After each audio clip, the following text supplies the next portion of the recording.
கிறிஸ்துவுக்குள் பிரியமானவர்களே, இந்த நாளுக்கான மாலை நேர மன்னா யூதா நிருபம் 16வது வசனம். யூதா 16 ஜூட் 16. இவர்கள் முறுமுறுக்கிறவர்களும் முறையிடுகிறவர்களும் தங்கள் இச்சைகளின்படி நடக்கிறவர்களுமாய் இருக்கிறார்கள். இவர்களுடைய வாய் இருமாப்பானவைகளை பேசும், தற்பொழிவுக்காக முகஸ்துதி செய்வார்கள். என்ன, இவங்க வாய்களை வைத்து எவ்வளவு கொடிய பாவங்கள் பண்ணுவாங்கன்னு சொல்லக்கூடியது.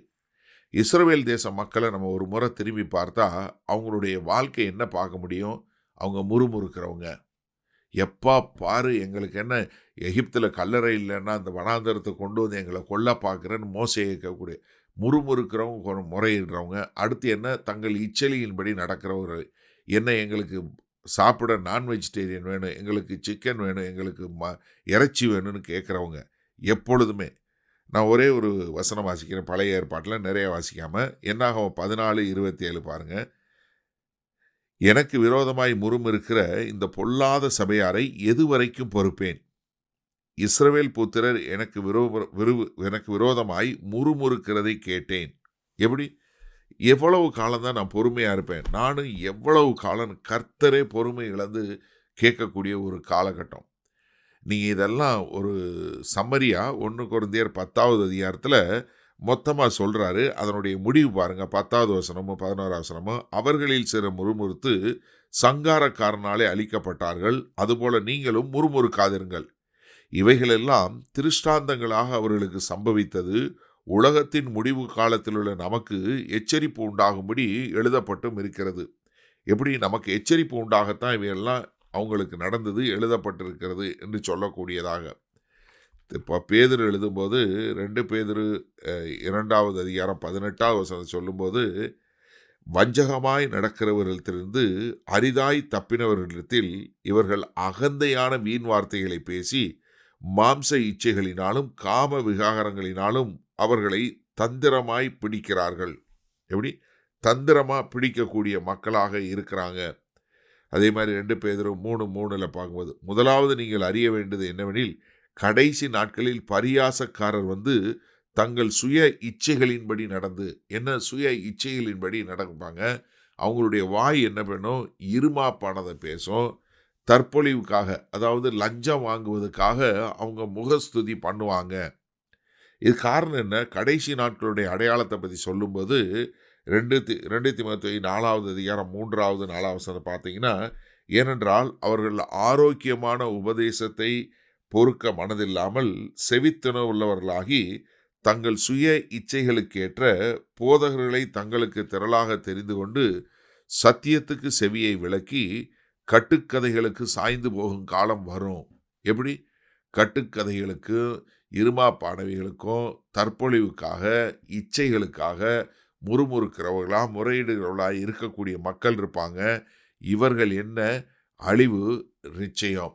அப்போ இதெல்லாம் நம்ம ரொம்ப ஜாக்கிரதையாக கையாள வேண்டும் என்பதை தான் யூதா சொல்லுகிறார். சரி, இந்த நாளில் இந்த வசனத்தை நம்ம எப்படி எடுத்துக்கொள்வது? நம்ம அவங்கள காட்டிலும் இப்போ உலகத்தினுடைய முடிவு நாட்களில் இருக்கிறோம். இப்படி இருக்கிற மக்கள் நம்ம எந்த அளவுக்கு நம்மளுடைய வாய் சுத்தமாக இருக்க வேண்டும்? நீங்கள் கொஞ்சம் சிந்திச்சு பாருங்கள்.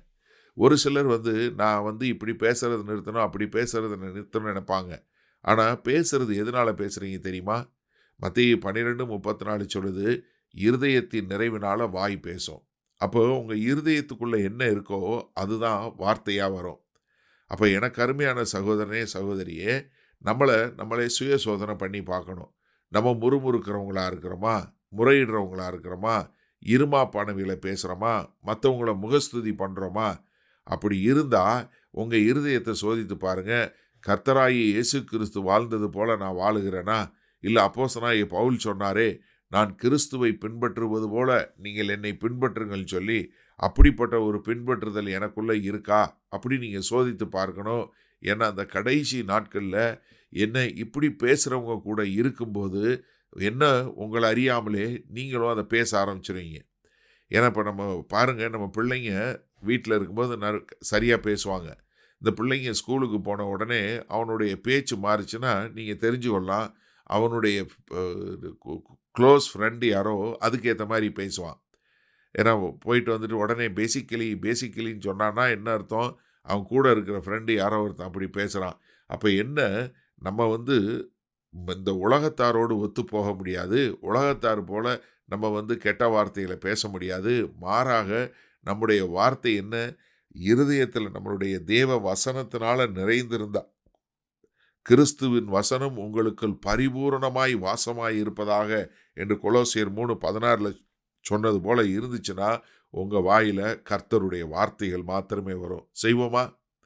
மகா கிருபையும் இரக்கம் நிறைந்த எங்கள் அன்பின் தகப்பனே, இதோ எங்களுடைய வாயினுடைய சொற்களை நாங்களே சுய சோதனை பண்ணி, எங்களுடைய வார்த்தை கர்த்தருடைய வார்த்தையோடு ஒத்து வருகிறதா இல்லது சுயத்தில் வருகிறதா என்பதை கவனித்து அதை களைந்து போட எங்களுக்கு கிருபை பாராட்ட வேண்டுமாய் இயேசு கிறிஸ்துவின் மூலம் ஜெபிக்கிறோம் வல்ல பிதாவே, ஆமேன். கர்த்தர் உங்களை ஆசீர்வதிப்பாராக. நாம் நாளை காலை தினசரி தியானத்தில் சந்திப்போம். Good night.